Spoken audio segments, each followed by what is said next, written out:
வணக்கம் நண்பர்களே, ஒரு குட்டி கதை கேட்கலாம் வாங்க.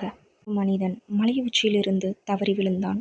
தற்செயலாக பறவையின் விளிம்பில் நீட்டிக்கொண்டிருந்த வேரை பற்றி கொன்றான். வேரை விற்றால் அவன் கீழே விழுந்து இறந்து விடுவான் என்று அவனுக்கு நன்றாக தெரியும்.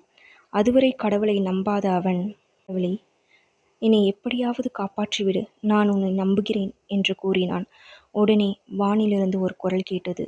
நீ என்னை நம்ப மாட்டாயே அப்படின்னு என்று கடவுள் சொன்னார். அதற்கு அவன், இப்பொழுது நான் உன்னை முழுமையாக நம்புகிறேன், என்னை நீ காப்பாற்றுவாய் என்று நம்புகிறேன் என்றான்.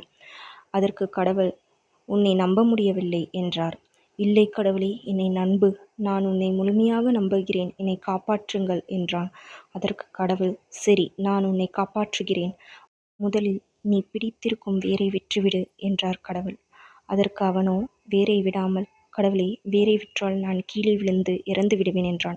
அடுத்த நொடியே அந்த குரல் கேட்கவில்லை. அவன் கடவுளை நம்பாமல் கேட்ட கேள்வியால் அடுத்த நொடியே வானிலிருந்து கடவுளின் குரல் கேட்கவில்லை. இதுபோல நம் வாழ்க்கையிலும் நமக்கு நம்பிக்கையானவர்களை நாம் எப்பொழுதும் நம்பிதான் ஆக வேண்டும். நம்பவில்லை என்றால் நமக்கு கிடைக்கக்கூடிய நல்ல வாய்ப்புகள் கை நழுவி போகும். இந்த கதை உங்களை எல்லாருக்கும் பிடித்திருக்கும்னு நினைக்கிறேன். அடுத்த கதையில் சந்திப்போம். நன்றி.